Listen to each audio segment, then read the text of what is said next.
What is up, everybody? Welcome to another episode of LBFT Season 2.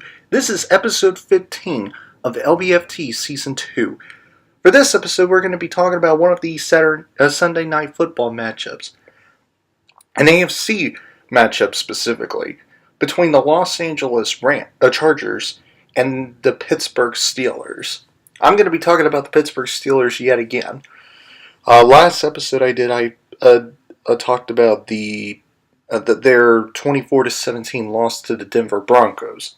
And I'm going to be talking about the Pittsburgh Steelers again. This time, their home loss against the Los Angeles Chargers. Probably one of the most elite teams in the NFL in some people's eyes, in some people's minds. And one of the most elite defensive teams in the National Football League in some people's eyes. Some other people's eyes. Now, if you hadn't watched the game, basically, the Los Angeles Chargers defeated the Pittsburgh Steelers 33-30. Now, they overcame a 16-point deficit in with 26 unanswered points, and won in the second half against the Pittsburgh Steelers. The final score again was 33-30. That's just my overall quick premise of how this game turned out to be last night. So, let's talk about the Los Angeles Chargers. This is the first time I have talked about them. Yeah, without any further ado, let's get started. Let's talk about Phillip Rivers. He was relatively good. He didn't do so well in the first half of the game. But in the second half of the game, he did what he was supposed to do. Throw the ball down the field. Not so long, but he throws some low and medium passes. Too many times, I would say. Not too many long throws, but although some people might argue, one could argue that Phillip Rivers was doing that to avoid having an interception while throwing the ball down the field. He was trying to make a lot of low and medium passes in order to avoid getting an interception all the way down the field with a long pass. One could make that argument, and I would understand that. It's just that Phillip Rivers, every time he makes a pass, it was either a low pass or a medium pass. But I digress. He was really good in the second half, not so much in the first half. The first half he was relatively pedestrian. He looked like he was having a hard time with the Pittsburgh Steelers defense, who, by the way, did a very good job. Phillip Rivers completed 72.2% of his passes, passed for 299 yards, 1 yard short of 300, 2 touchdown passes, 0 interceptions, QBR of 115.4. He was relatively good, and he completed 26 out of his 36 passes in this game. Passing attempts. He was relatively good, particularly in the second half. He did good. Justin Jackson, he was underwhelming, I would say. I think the Los Angeles Chargers, I think the Chargers and the Steelers, and I will get into the Steelers in just a few minutes, but I think the Chargers were kind of relying too much on their passing play instead of their running game. I feel like they were just not going to run the ball too much. For me, Justin Jackson, he was fine, but he was very underwhelming for the most part. He was underutilized, I feel like. Now, Keenan Allen, however, this dude, He was very good. 14 receptions, 148 receiving yards, one touchdown, excuse me, an average 10.6 yards receiving. And by the way, Justin Jackson, he averaged 7.9 yards rushing. So I missed that. And 8 carries, 63 rushing yards, and 1 touchdown. I forgot to mention those stats for Justin Jackson. I apologize. But, yeah, Keenan Allen, he was very legit. He was very legit.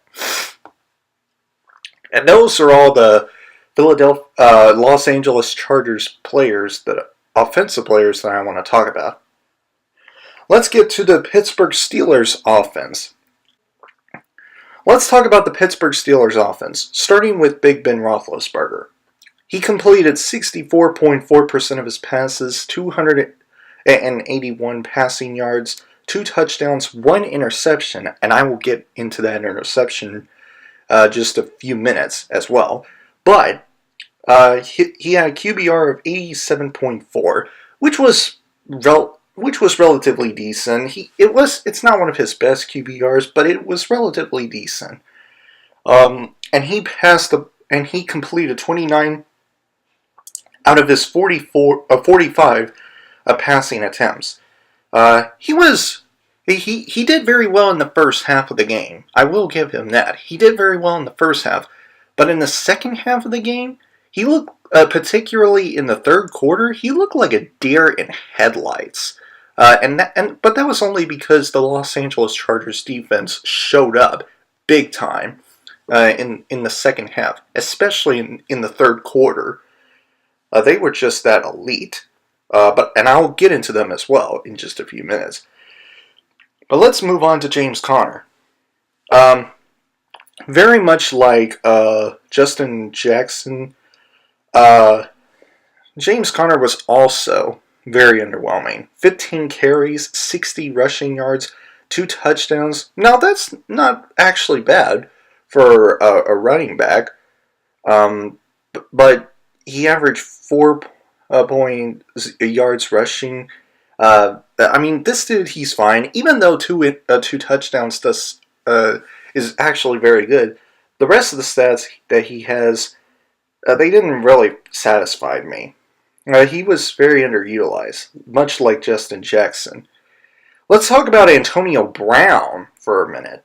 Antonio Brown, he's legit. Very much like, who else? Keenan Allen.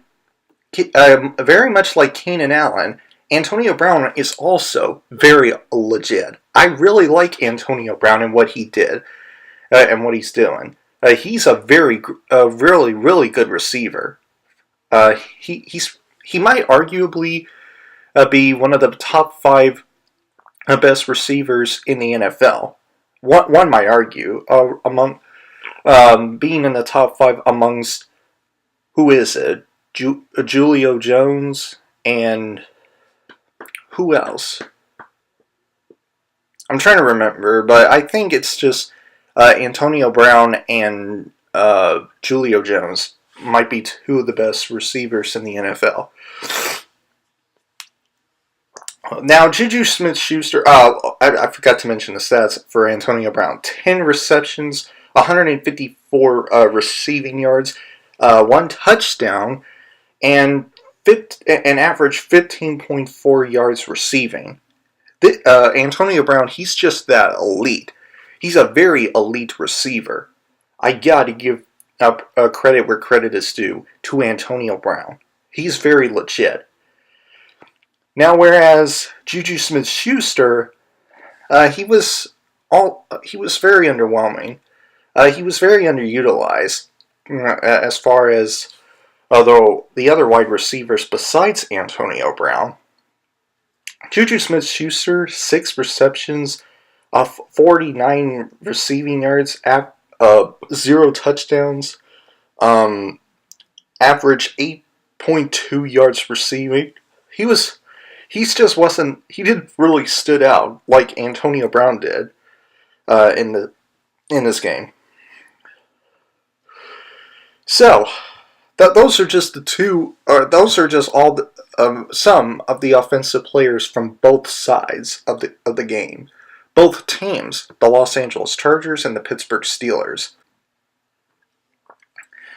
So, let's talk about the first half. The first half and the second half.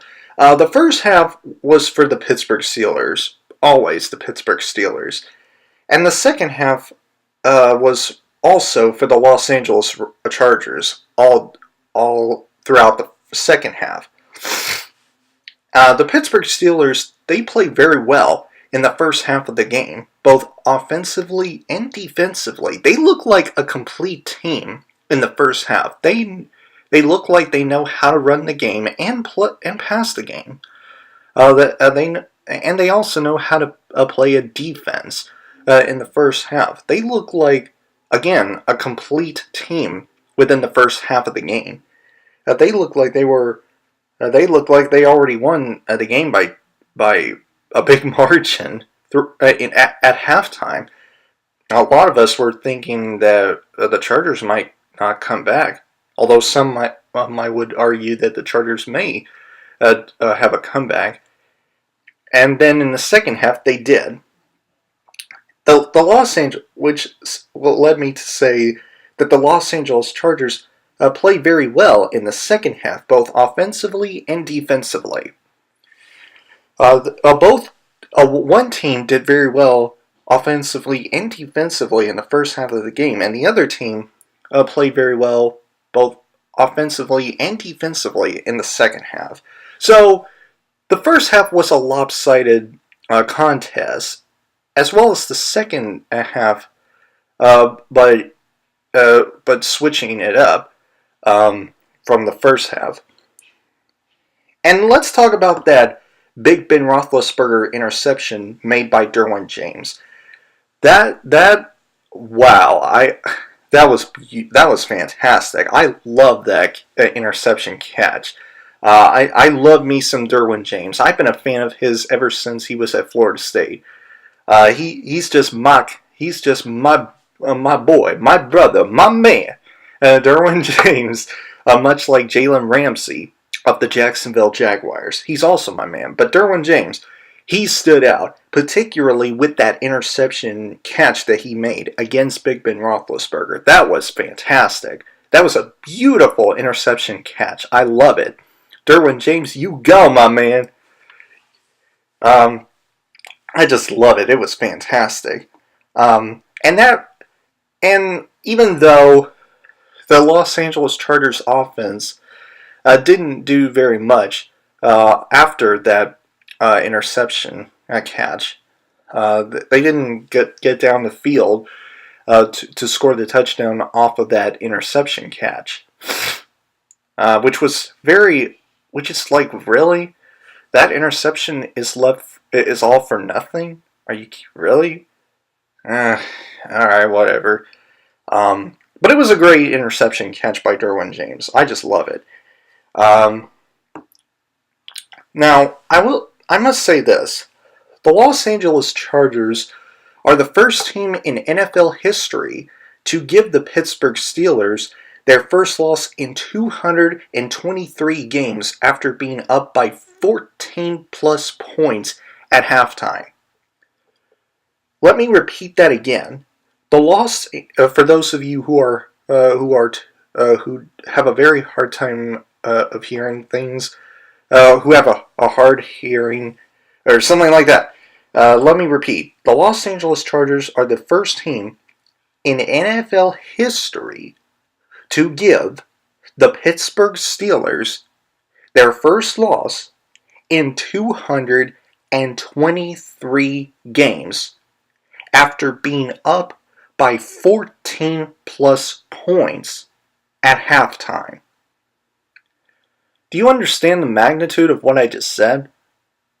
The Pittsburgh Steelers haven't had a loss in all of their 223 games after being up by 14 plus points at halftime until last night. They had their first loss in all of their 223 games after being up by 14 plus points at halftime. The Los Angeles Chargers were the first team to give them their first loss in that category. It's just that impressive. And Phillip Rivers, that leads up to Phillip Rivers and the Los Angeles Chargers offense overcoming a 16-point deficit in the second half by scoring 26 unanswered points against a really good Pittsburgh Steelers defense. Keep in mind, and I said that at the opening of this episode, I mean, Phillip Rivers and the Chargers offense, they were going up against a good defense in the Pittsburgh Steelers, and as well as the Pittsburgh Steelers offense going up against a legit Los Angeles Chargers defense.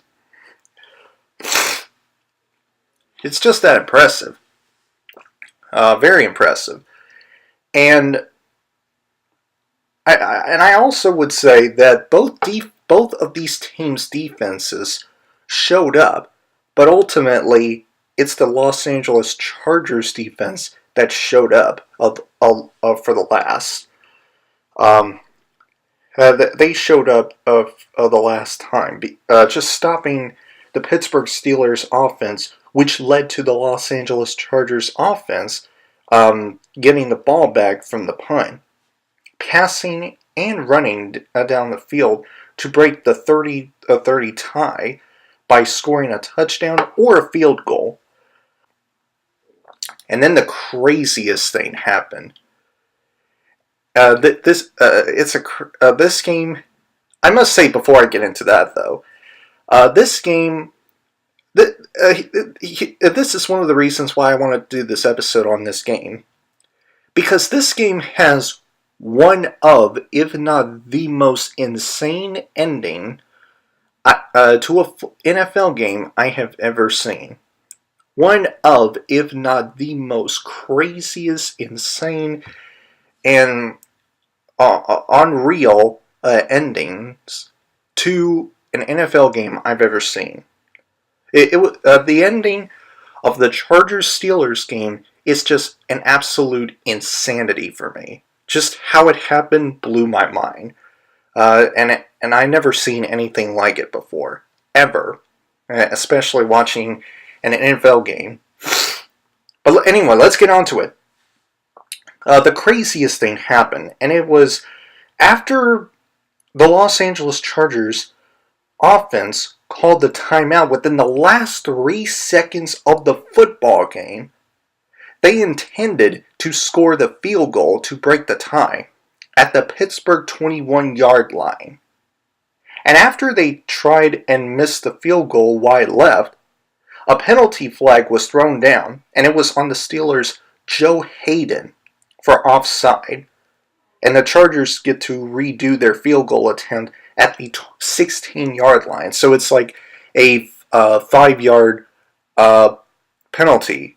A penalty for 5 yards. Getting closer to the goal line, to the Pittsburgh goal line. But that's not the crazy part. That's not even the craziest part. As the Chargers begin their field goal attempt, Joe Hayden recovers it. He blocks it and then recovers it. And another penalty flag was thrown down again.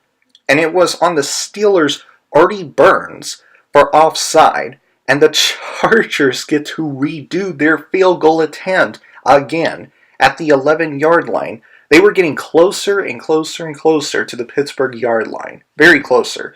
Close enough to where the Chargers kicker, what's his name? I'm trying to remember.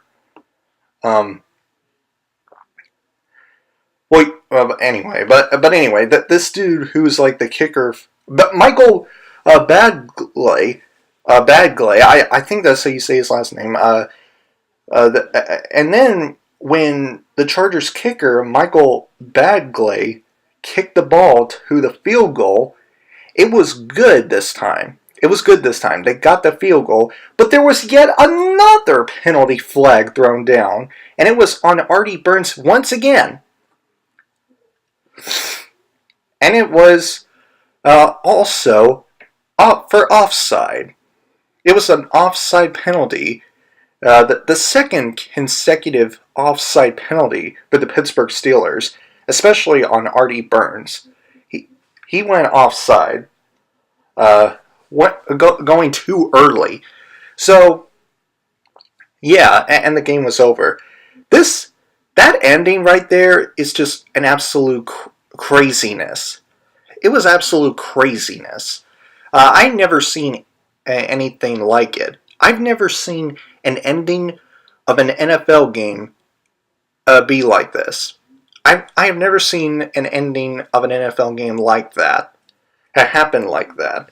It was just absolute absurd. It was insane. It was crazy. 3 consecutive penalties, offside penalties, mind you, to the Pittsburgh Steelers. 3 consecutive offside penalties for the Pittsburgh Steelers. Man, they could not even pump the brakes and calm down for just a minute and just, not go like offside of the line of scrimmage. They could have just pump the brakes and calm down for just a moment. But no, they couldn't do it. They were going too fast before the referees blow the whistle to start the field goal attempt. They couldn't slow down and actually stop the Los Angeles Chargers from scoring a game-winning field goal in order to make this game go overtime. And it was just absolute craziness. I have never seen an ending to an NFL game like that. It was wild. It was just wild. Wild ending. I didn't see anything like this. I really didn't. But yeah, anyway, it was just absurd. This game has one of the most insane endings to an NFL game I've ever seen. If not the most insane ending to an NFL game I've ever seen. It was just that crazy. But anyway, after that, the game was over, and the Los Angeles Chargers defeated the Pittsburgh Steelers at Heinz Field, Pittsburgh, Pennsylvania, 33-30, with a game-winning field goal. And the Chargers are now 9-3, and the Steelers are 7-4-1. Only had a tie this year, just behind a few of other AFC teams like the Kansas City Chiefs, the New England Patriots, and the Houston Texans. The Pittsburgh Steelers are just behind 3 of those teams. And mind you, 3 of those teams, the Chiefs, the Patriots, and the Texans, they are the divisional leaders. The Kansas City Chiefs are the leading team in the AFC West. The New England Patriots are the leading team in the AFC East. Is that right? I'm trying to remember, but anyway. And the Houston Texans are the leading team in the what is it? AFC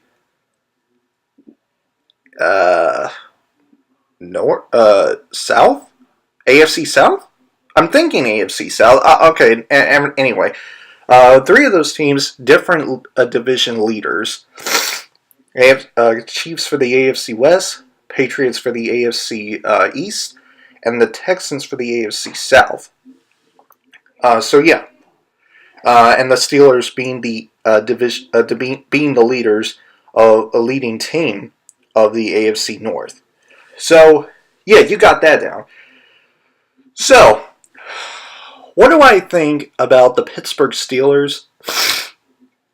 13-3 33-30 loss, a home loss against the Los Angeles Chargers, do I think that they are done? Yes, I do. Now, I'm not saying that they are done as in, oh my lord, they lost every chance they had of reaching the playoffs. No, it's not like that. They're not. They're going to the playoffs regardless of what happens. Regardless of what happens. What I mean by what I said, they are done, I mean they're not going to win or appear in an NFC divisional game. They're not going to win or appear in the AFC Championship game, and they are damn sure not going to win or appear in the Super Bowl 53. They might make it to the first round and probably win a wild card matchup, but I don't see the Pittsburgh Steelers go anywhere past that. I really don't. They're done. It's a wrap for them. They're not going to appear any further than a wild card game in the first round of the NFL playoffs this year. I just don't see that happening. I don't see them going anywhere past the wild card round. I really don't. They're done as in, having a chance to win or appear in the divisional round and the AFC Championship game, and most certainly an appearance to the Super Bowl while representing the AFC. I just don't see that happening. For me, it'll be the Kansas City Chiefs and the New England Patriots facing each other in the AFC Championship game, and I said that on numerous occasions, and I still believe it until the New England Patriots proven me otherwise, that they are not the team that will appear in the AFC Championship game. But I doubt that will happen. I still think they're going to the AFC Championship game. And face the Chiefs in the AFC Championship game. And I picked the Chiefs to beat the Patriots in the AFC Championship game and go to the Super Bowl while representing the AFC against the New Orleans Saints or the Los Angeles Rams if they get the home field advantage in the playoffs. But that's a different subject for another day. So, anyway, guys, those are my thoughts on and my initial reactions to the Los Angeles Chargers 33-30 victory over the Pittsburgh Steelers at Heinz Field in Pittsburgh, Pennsylvania. If you guys enjoyed this episode, please click the like button, and if you have already watched this game, comment below and let me know what you think of it. Did you think that the Los Angeles Chargers won, or did you think that the Pittsburgh Steelers lost? For me personally, I think it's the Los Angeles Chargers won. I think they won this game more than the Steelers have lost it. Although you might argue that the Steelers were up in the first half 23-7, and they blew up their lead in the second half. I can understand why, and I can see that argument. But for me personally, I think the Los Angeles Chargers did what they have to do to make a comeback more than the Pittsburgh Steelers blow up their 23-7 lead in the second half of the game. But anyway, that's just my own personal opinion. You guys let me know. Did the Chargers win, or did the Steelers lose, in your opinion? And explain why in the comments section below. Anyway, if you enjoyed what you've seen here and you want to see future videos from me, please press the subscribe button and turn on a notification bell so that you never miss a video. And I will see you guys in the next episode of LBFT, or a non-LBFT video.